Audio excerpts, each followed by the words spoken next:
huge blowback to cashless dystopia, a parliamentary investigation of ASPI, and he's back, Scomo in Thinktankistan. Coming up on today's Citizens Report.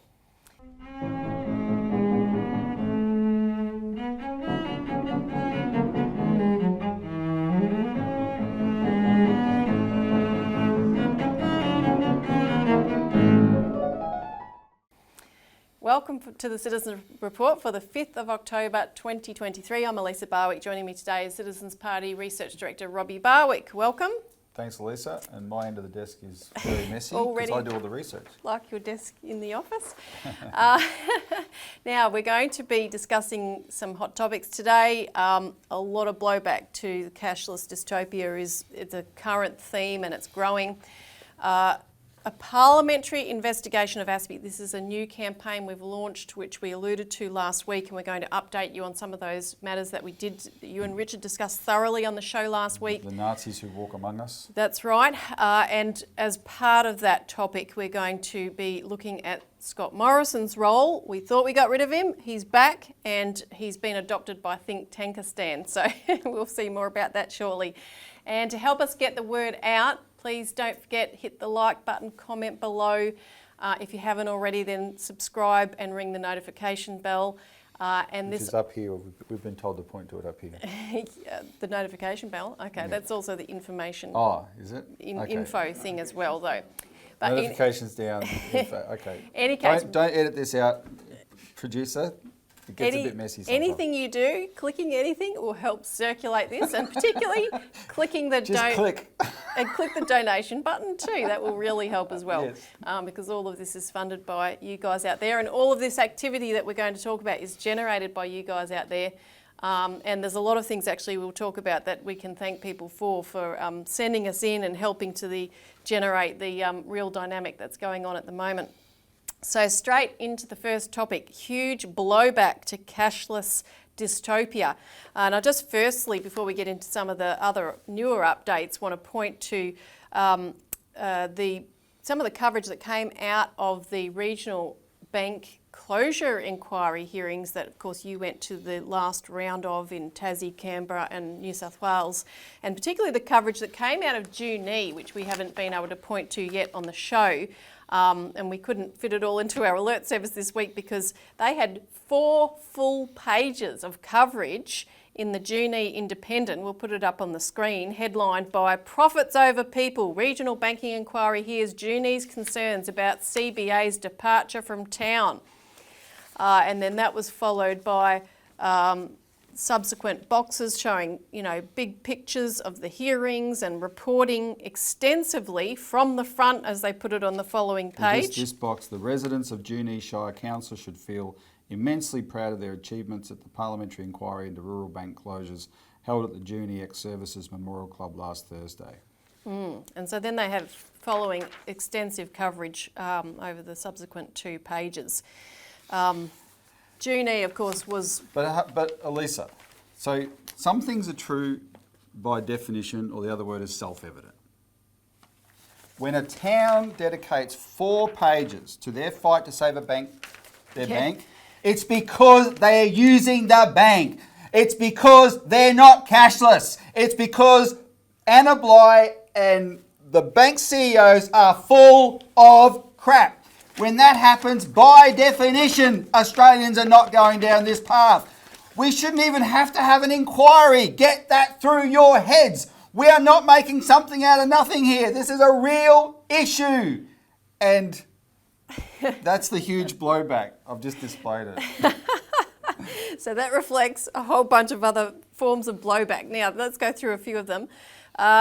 There was an outage, ANZ outage, last Friday afternoon. People are doing their shopping. People in Woolies couldn't pay for their groceries. I mean, this is constant. And it's like, and the only ANZ customers who could buy stuff from Woolies were the ones with cash. I mean, what don't they understand? There will never be a world in which communications technology is 100% reliable and never fails. But if you have to buy that thing at that time, if you're an ANZ customer and on Friday afternoon and you've raced down to the shop because your little child has some medical emergency, you really need to get them that Panadol or whatever it is that you got to get, right? And you can't buy it? This is insane. Anybody, if we can put this to bed, there's lots of conspiracies that are about this as well. People should be worried about all the other connotations to this and, government control and private control and surveillance. All that sort of stuff is true. But just from a practical standpoint, it is insane to even think that we'll ever be fully digital. Ever! Forget about it. Especially in a country like Australia. There's a backlash in the UK. There's a backlash in Denmark. They're little tiny countries. They can't handle it. Right? So this is so crazy that I have to be part of, travel around the country so that politicians can learn from constituents just how important cash is. And that they have to hold the banks to account. And this was in Melbourne, Lisa. This was in Sydney. This was in Adelaide. This was in Perth. This was this was in the rural sectors as well. When the systems fail, they fail. But the commerce has to continue. Yeah. And we cannot put our lives on hold because bank CEOs pay people to come up with systems to allow them to do banking a different way, entirely digitally, for their benefit, not ours.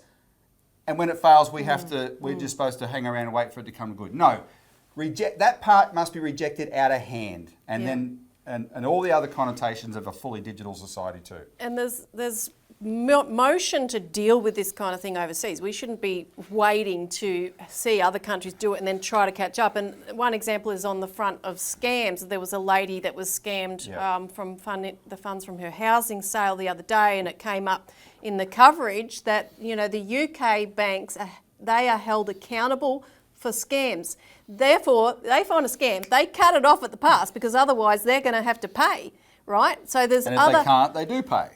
Exactly, they have to. So, there's things that can be done that are quite simple, but you tell the story about this. There's a fellow in a South Australian town who his job is Victorian town, to do nothing but deal with scams and help people. This is a great article in the ABC on the 1st of October, Sunday the 1st of October.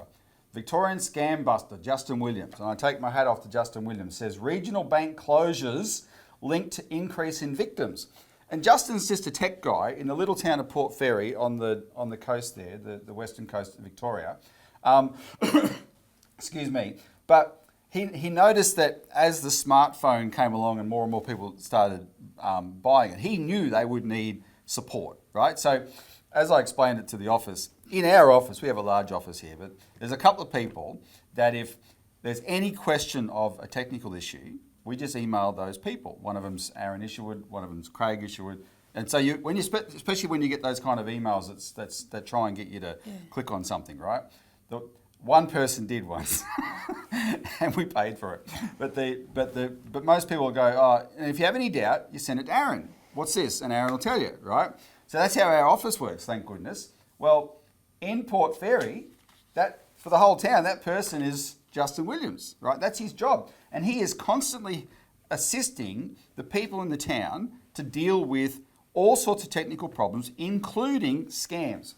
And then what he says, one of the subheads is, banks decrease, scams increase. Mr. Williams said branch closures in regional towns were contributing to the growing number of scam victims. Over the past 4 years in Port Fairy, residents have gone from having 4 banks to just 1. In 2019, NAB closed. 2021, ANZ and Commonwealth Bank followed suit. And that's, if you wonder why 2 banks went in the same year, it's because once the exit starts, they race each other out the door. No one wants to be the last bank in town. Now there's only a community bank in Port Fairy. He said bank branches were the first point of contact for people who had been scammed. You'd always go to the bank first to see a real person. Older people are being forced online when they don't want to, so many bank branches close. Mr. Williams said banks could be doing more to protect their most vulnerable customers. Could they ever? Yeah, keep your branches open, right? So, I mean, and I just, that's basically what we wanted to cover in this segment, but just to say that we could do this kind of segment every week. Like it's every day. Week you see more examples of the blowback, right? And And why I get frustrated and express it like I do is because despite that, there's too many people in that building in Canberra, in Spring Street in Melbourne, in every state parliament, that just have their brains switched off and they're like, oh, everything modern technology is great, embrace it completely, right? Without any forethought about where this might be going.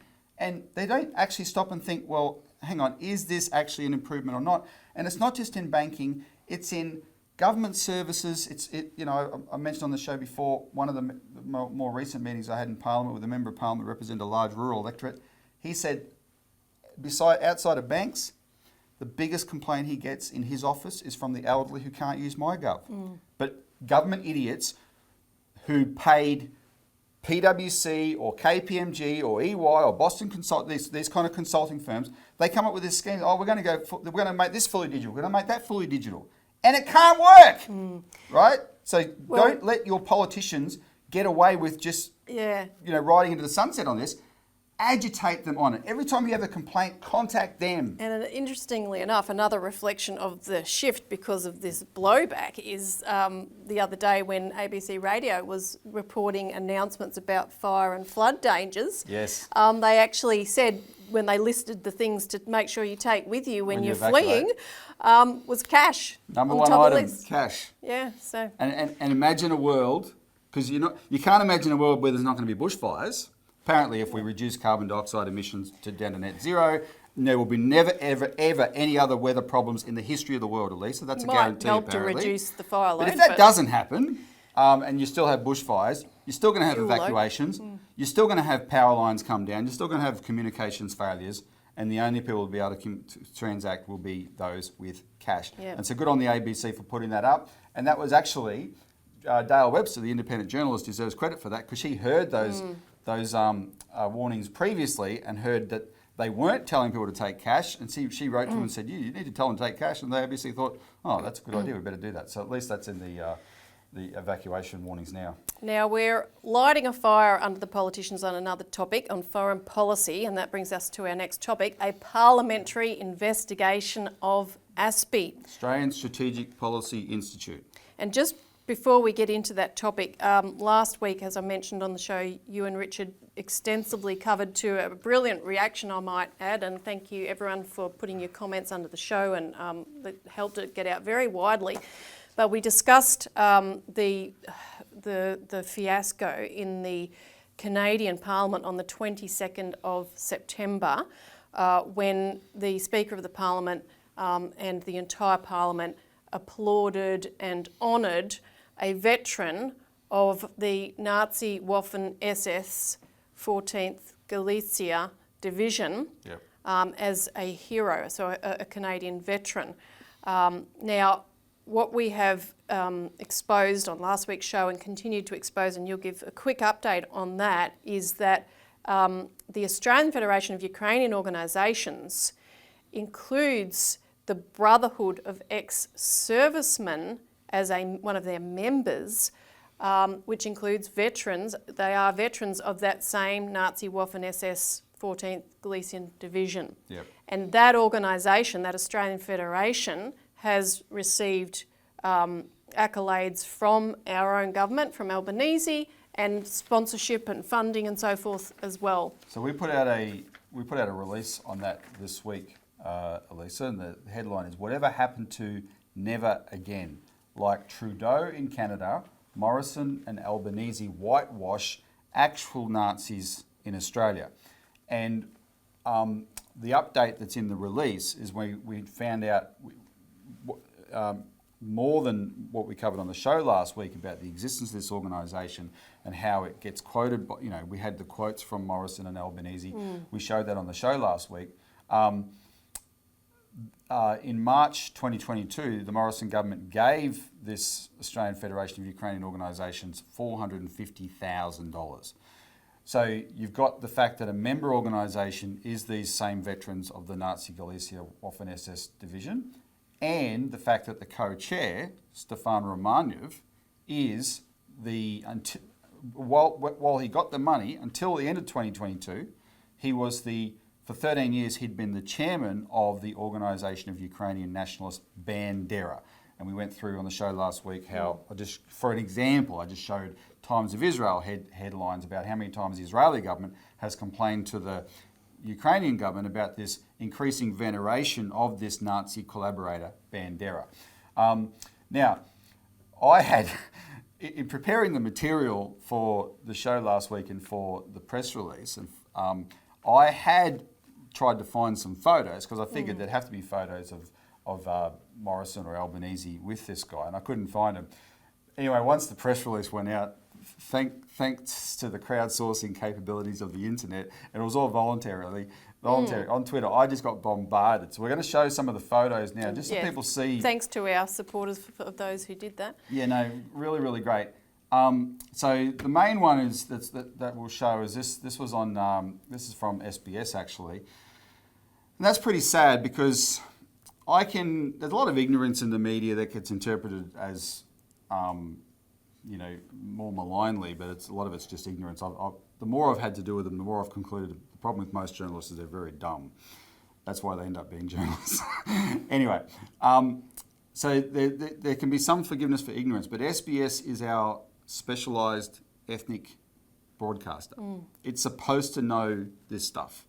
And so this photo here of Albanese with Romanev in the Maidan Square in Kiev in July 2022, when he was the chairman of Organisation of Ukrainian Nationalist Bandera, is really, really disturbing. That's our Prime Minister with a guy who heads the organisation founded by the most infamous Nazi collaborator in Ukraine in World War II. And look at the way they're looking at each other. Just for a bit of a flavour of it, here's a tweet that Romanev did in 2016 because Bandera's grave is in Munich in Germany, and it periodically gets defaced and vandalised. And so by anti-Nazis who know who he is go and do that, right? Bandera's grave. Deface his grave. So Romanev, at the time, again still the chairman of the OUNB, Bandera, this is his tweet, Bandera's grave in Munich defaced again, no paint will erase the spirit. That is the spirit of Bandera. Shame on perpetrators, right? Hashtag Bandera. And then in July this year, you see this photo tweeted out by Penny Wong, actually, our foreign minister, with Romanev and his co-chair of the organisation of the Australian Federation of Ukrainian Organisations, and his co-chair is a Canadian woman and Canada, like the incident in Canada showed, there's a real nest of these World War II veteran Nazis. They really do dominate the Ukrainian organisation in Canada, and she comes from out of that, right? And she's now the co-chair of the Australian organisation. But definitely, Romanev is the OUNB guy, the Banderite, and here's Penny Wong, the oh so sanctimonious Penny Wong. I mean, we've had this little charade, Elisa, in the last few years here in Victoria, where you get these wannabe neo-Nazis dress in really tight black shorts or black t-shirts, and they go and do these displays in front of the state parliament and whatever, right? And all these politicians, these Labor politicians, Liberal politicians, they all rant and rave about that. That's disgusting. These Nazis, the last year Dan Andrews has brought in these laws to ban all Nazi regalia, all swastikas, etc. That's so bad. It's so horrible. That is all symbolic. Worse. This is real. What Wong is doing here is 100% real, right? But just ignore that. So, and then other people have sent me material, and I just want to mention this quickly. We'll do some more on this, but I would like to thank this a person who's just sent me, very importantly, I just got to bring up. We'll put other pictures up in the background because there's a whole gallery of evidence building here. So I just want to thank Olga Skierniak, who saw our press release, and she wrote a really confronting article in the Australian Jewish News in 2021 about the worst ever Ukrainian massacre of Jews in Ukraine called Baba Yar, and it's at a ravine on the outskirts of Kiev. And to show you how disgusting things are in this area, after 2014, the road to the ravine was renamed Bandera Way. That's in Ukraine.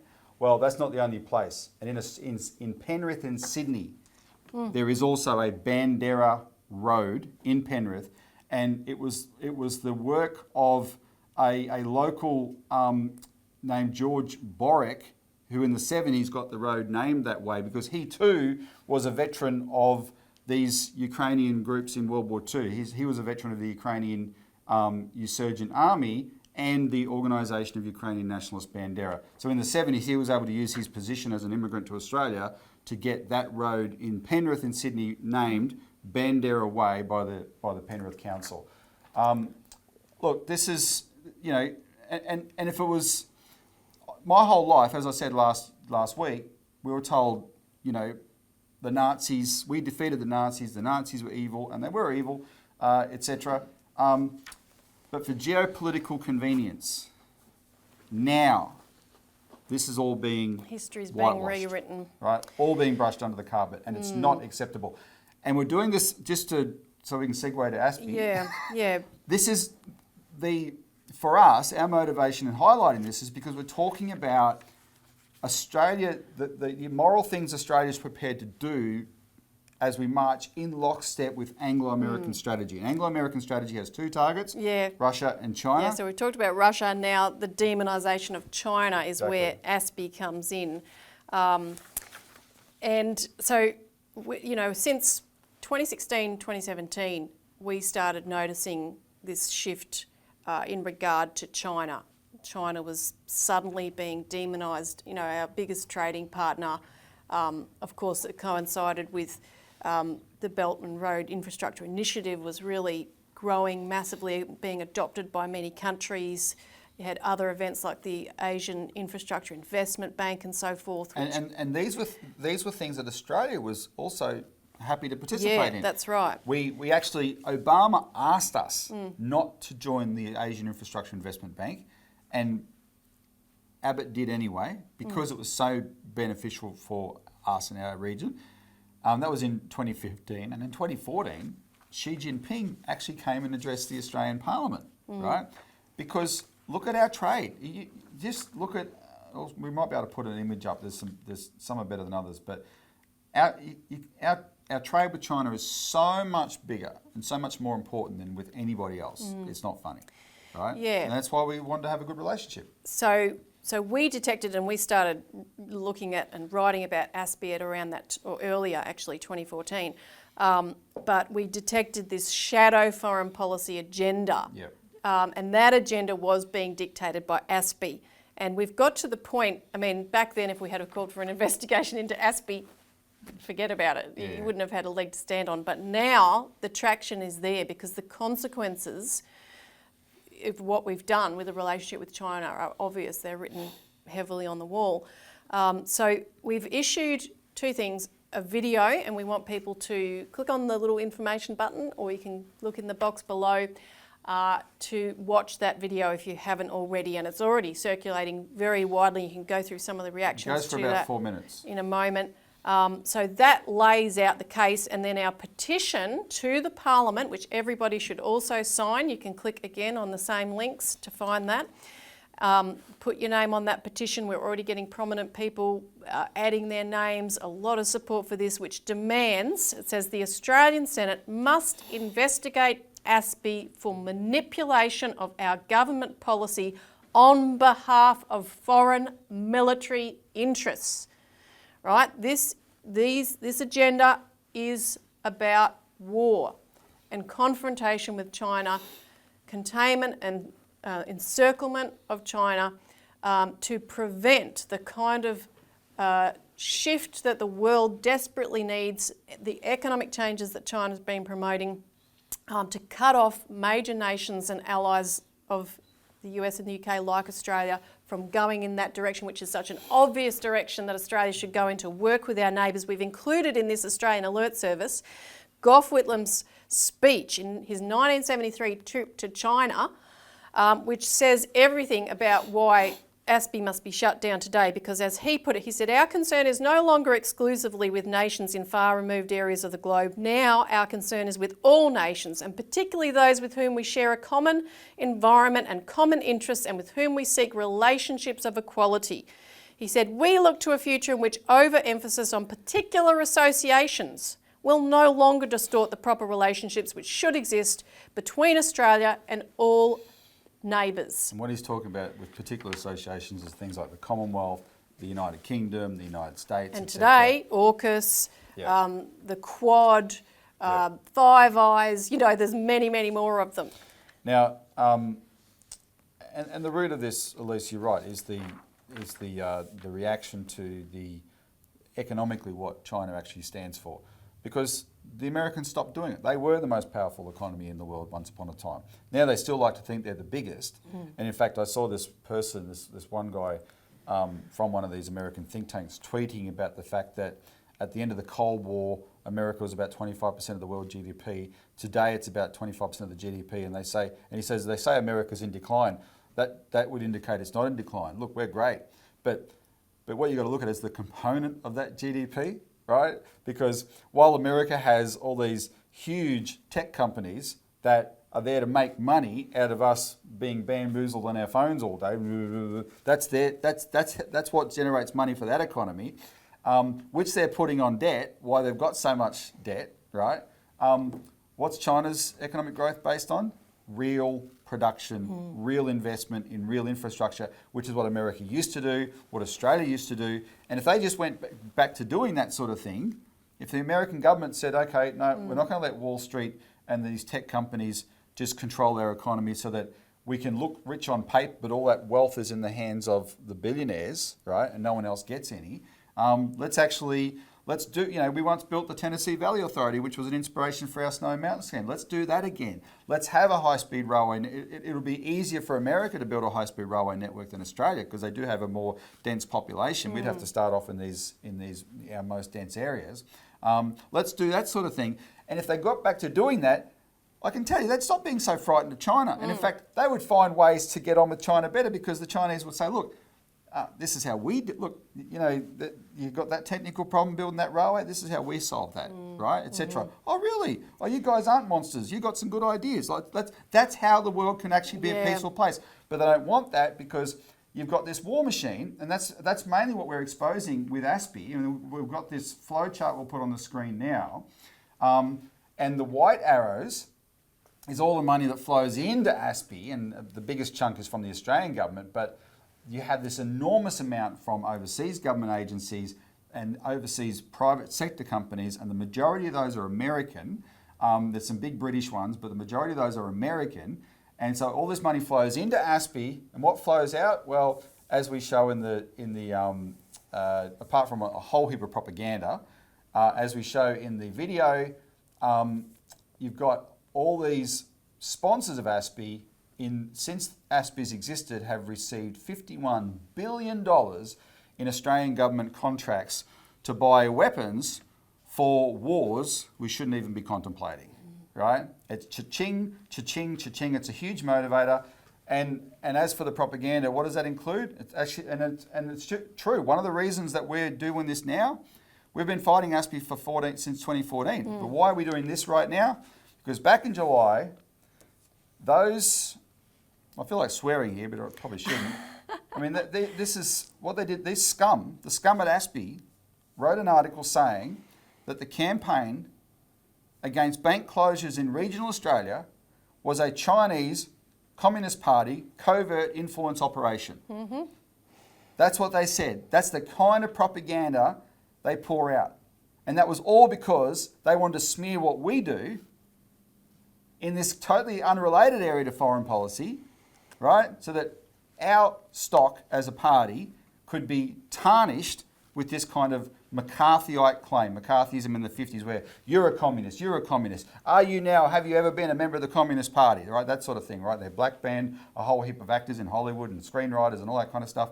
And it was a witch hunt. And they want to bring that, they've been bringing that back in Australia, and they just want to be able to tarnish us with that. And we thought, okay, it's one thing to go after the Citizens Party, but if you're going to go after regional towns who deserve to have people fighting to save their banks, like the town of Junee, who feel so much about this, they put 4 huge pages in their newspaper about it. If you're going after them, ASPI, on behalf of Uncle Sam, paying you millions of dollars to do this, it's on. And so join that fight back, sign the petition. We're going to push this big point, and the Labor Party's in government. They could get up this inquiry. They're not going to want it. They're not going to want to touch us with a 10-foot barge pole. But you know, a lot of those backbenchers, they heard when Paul Keating took on ASPI back in March. And Paul Keating called out ASPI and called it a US cell. And if you start hitting them about ASPI, if you start contacting them, if we get this petition to them, they won't be able to just say, oh, that's a non-issue. The great Paul Keating made it an issue. And to add the flavour and help build the hatred of ASPI, I think we can introduce our next topic. You don't have to. We don't like inciting people that way. But people should hate ASPI. The way to hate ASPI, go on their website and read their stuff. So, their latest operative is who we're going to talk about next. Well, not per se, but in effect. He's back, Scomo in Thinktankistan, because Scott Morrison, yes, we all thought we were rid of the worst of him, but from his worst Prime Minister in Australian history. From his backbench role, he's actually playing a leading role right now, having been adopted by various think tanks, of which we'll mention a few, to try to sour relations with China again, just as there are baby steps towards their improvement. It's actually you'll give the details in a minute, but it's a specific counter-offensive, Elisa. There's a positive initiative about to happen, and there's a massive attempt to head it off at the pass. They want to sabotage it before it gets up, and Morrison is taking the lead on that. Yeah, so it's just as simple as our Prime Minister going to China, because extraordinarily enough, it's the first time a Prime Minister of ours will have visited the country since 2016, which is this period we talked about earlier, when this ASPI propaganda started to be pumped out and you couldn't have anything to do with China all of a sudden, and they had to be bad-mouthed at every turn. So Albanese announced he was going to go to China sometime later in the year, and Morrison immediately announced that he would be making a trip to Taiwan, and this follows upon a visit that has just happened by MPs visiting Taiwan, about which China had expressed concern. So then Morrison jumps in and says, well, I'm going to go to Taiwan to counterbalance, as a counterweight to Albanese going to China. So, and think about what this means, right? Taiwan, as a lot of experts around the world have said, Taiwan is China's issue. Taiwan is China's interest. It's not our interest. We only have a relationship with China that we've benefited so immensely from for 50 years, because 50 years ago we agreed to what China said, look, there's a one China principle, right? And how it works. So all of China, including Taiwan, is one China. And by the way, most Taiwanese agree with that as well. But how mainland China insists it works is that you deal with us officially. You can deal with Taiwan, but unofficially. And where it starts crossing the line is when politicians from countries who have agreed to the one China policy, when they go there and they're from especially if they're from the government, or in the case of Morrison, the former government, and he will say in Taiwan something he would never have said as Prime Minister, right? Because he knows the official position of Australia, but as a former Prime Minister, he's going to try and get away with saying it. But the Chinese are not fooled, because essentially, Albo going to China, to Beijing, will help further, in some small way, the cause of peace. Morrison wants to go to Taiwan to advance the cause of war, because stirring up Taiwan will only ever result, if it doesn't get checked, will only ever result in a war. And if that war starts, it'll be a war of annihilation for humanity. That's why he's going. Yeah. He is utter cretin, this former Prime Minister. When he announced his trip, he said he was going to show support for Taiwan. So he was quite explicit about that. Just a couple of days before Albanese announced his visit to Beijing, Morrison told a coalition party room meeting that he was very concerned about the Albanese government's acquiescent and concessional approach to restoring relations with China. He said that regional security this was later actually in a 20 September Australian article. He said, regional security could not be achieved through appeasement of China, and talked about the risks associated with Elbow's visit because it could be perceived by China as a back down by Australia, right? So, and that's entirely self-serving because, of course, Elbow is doing things very different to what Morrison did. Not different enough. We have a lot of criticism for Albanese. His weakness on Assange is a really glaring thing. But it's Morrison's position that he's undermining, and Morrison wants to define his actions as Prime Minister as defining Australia's national interest. Get out of here, you a-hole. You were turfed out by the Australian people. Shut up and go crawl under a rock. We do not need this garbage. But Elisa, he's not even doing it for the sake of his own reputation. He's now being funded to do this. Yeah, well, that's what I was about to say, because he hasn't declared who's sponsoring him on this trip, but everything he's been doing lately is sponsored by someone, and not just anyone, but the think tanks that are associated with ASPI and are driving war.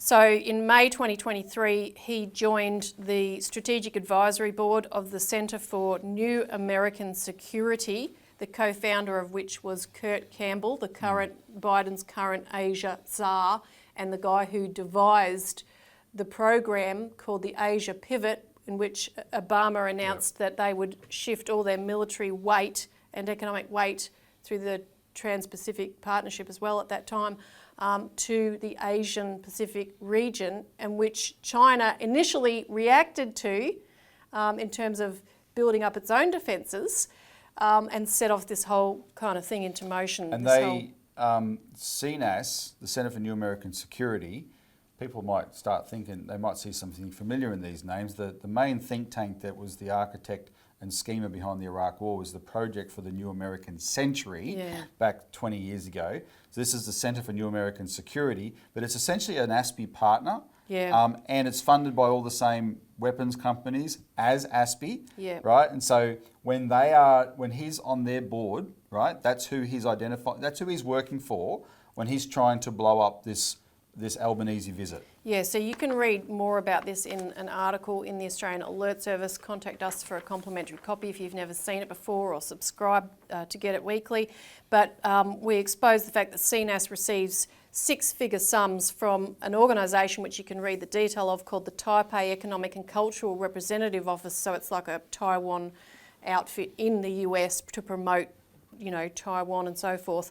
But they also fund ASPI and the Hudson Institute, which are, again, these neoconservative think tanks that pump out this war propaganda. And Albanese's on the Strategic Advisory Board of the Hudson Institute too. And the CEO of CNAS... Sorry, Morrison. We're talking about Morrison, yeah. And the CEO of CNAS said that Morrison's role in securing the AUKUS agreement was one of the major factors in why they wanted him on this board. So the AUKUS agreement makes a lot of money for weapons companies. Weapons companies fund CNAS, and CNAS says, okay, you've made a lot of money for our sponsors, come and join the board. Yeah. Hello? And Morrison has also been funded by and sponsored and supported by the Inter-Parliamentary Alliance on China, which is a global association of anti-China politicians, basically, and there's a picture of Morrison with former PM Liz Truss, we covered this in the Alert at the time, back in February, I think it was. They went to this forum in Japan, really virulent anti-China propaganda that they both pumped out at that event. I think that was when Truss was actually talking about an economic NATO. We needed to get everyone on board with an economic grouping that was equivalent of NATO to surround China and cut China off. And look at this picture of Truss and Morrison. I mean, they're the two biggest losers in their country's politics. Yeah. They're both reviled by their own countrymen, yet they get to go around the world, chummy and like they represent something. And what do they represent? The idea that war with China is something great, right? I mean, I lose any eloquence I don't think I'm that eloquent at the best of times, but you resort to words like scum. Scomo, yeah. And there's other think tanks besides mentioned in this article that Scomo is associated with, the International Democratic Union, the Worldwide Support for Development. I mean, that's why we call it the Thinktankistan blob that he's, become a part of quite And if you go to lawfully. Elisa, if you go to the Parliament's website, you can go to the Register of Pecuniary Interests. So all the politicians in the federal parliament have to declare when they get gifts, when they get tickets to something, etc. And right now, backbencher Morrison's register is very, very interesting because he's flying all around the world a lot. He's always declaring business class flights to Japan, Korea, the United Kingdom, the United States. For him and his wife, they get these business class flights. And it's all this crowd. These think tanks, etc., that are all part of this globalised machine, war machinery, funding him his jet-setting lifestyle all around the world. He's received an advance from HarperCollins, the publisher, for his biography, which no one's going to read, right? But in the advance, and he doesn't declare how much the advance is, but HarperCollins is Murdoch, right? And so he's got a wad of money from them to supposedly write a book. It'd be interesting to find out how much that actually was. Remember when Obama left office, he got $60 million from his publisher as an advance to write a book. This sort of stuff gets very, very murky and very, very dark. And you wouldn't pay that much attention if they weren't using their platforms to try and blow up the world.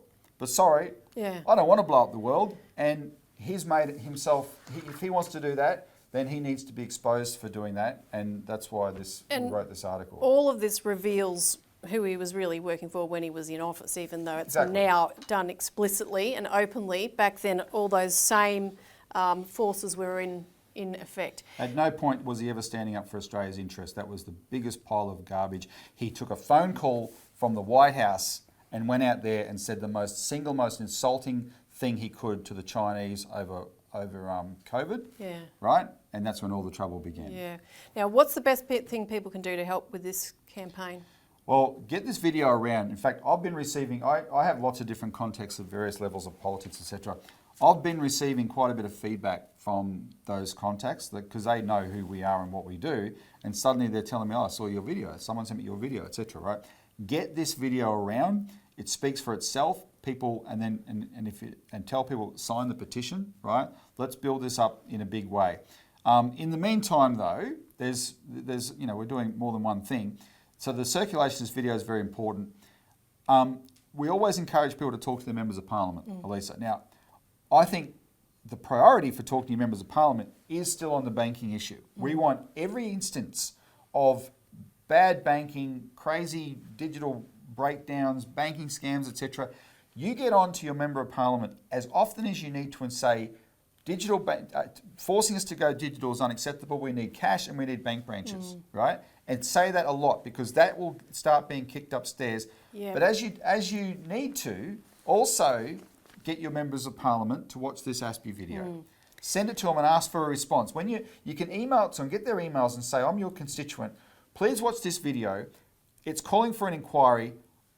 Will you support an inquiry? So someone in the office has to watch it and respond, and then it'll be starting to be noticed right at the very top. And just back on the banking issue and the necessity for a public people's bank as a real alternative on the ground when these private banks are closing their doors, don't forget to ask your local council to put up a motion for this. You can find the links below to find sample motions and so forth. But just remember to have 4 pages on this in their local paper. They probably had to drop out 3 pages of sport news or something, right? So this is very popular.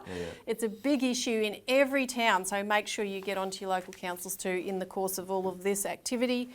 Contact us if you need more information, if you need literature to distribute. We've got, I believe, a new flyer coming out. So, we can get this material out physically as well, making the best of the presence in the local towns and areas. Yep.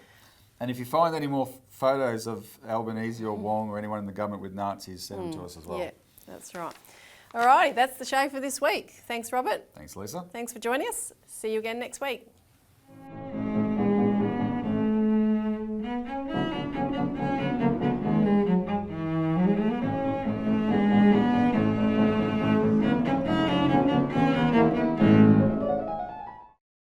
Authorised by Robert Barwick, Citizens Party, Melbourne.